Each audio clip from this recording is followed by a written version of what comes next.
Yoga has been practiced all around the world and has grown into many different iterations since its conception in northern India over 5,000 years ago. Think about a hobby of yours. There's most likely some part of it you feel you can't do without. Gaming without a controller doesn't really work now, does it? That is how most yogis feel about their yoga mats. I've been practicing yoga for around 3 years and have hopes of becoming a yoga instructor in the near future. And my mat is one of the most important parts of my daily flow. A yoga mat is a very useful tool to a yogi, and in this speech I will explain to you how yoga mats are not only useful, but also very meaningful.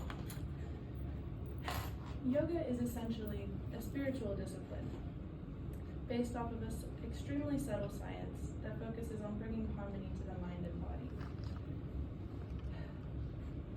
And yoga mats have a lot of meaning to yogis in their daily practice. Personally, every day before I start my practice, I like to take time to sit and meditate and ground myself. And my mat provides a calm space for me to set my intentions for my practice. When I pull out my mat, I get a sense of relief.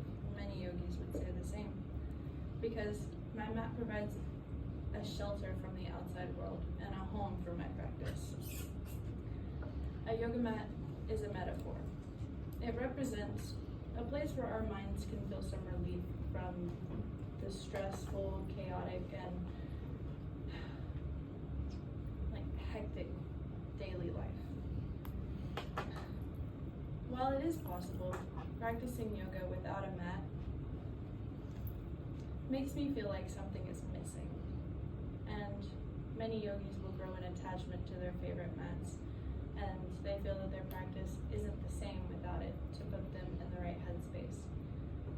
And I personally have a mat that I use daily to make sure I start my day off with the right attitude. But yoga is not only an emotional and spiritual practice, it's also a form of exercise. And yoga mats were not developed specifically to look pretty. They have a real use. The original yogis didn't use yoga mats. If they wanted a more supportive seat in their practice, they would use animal skins, rugs, or mounds of dirt. And the mat that we know today didn't start to develop until yoga became more prevalent in the West around the 1960s. And even then, the first yoga mats were made out of PVC and would begin to break down and disintegrate after a couple months of use. And the yogis who used them knew that when they were put into landfills after they had served their purpose, they wouldn't fully decompose and they would cause more pollution in the world. And this didn't sit right with them. But they knew they needed a way to stop from slipping and sliding during their practice while they were holding these poses.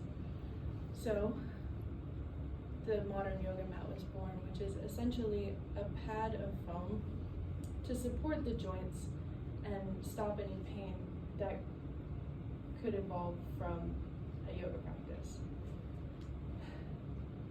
Because yoga is such an ancient practice, it revolves mostly around the body, and holding these physical poses with concentration and breathing and can become painful if not cushioned correctly.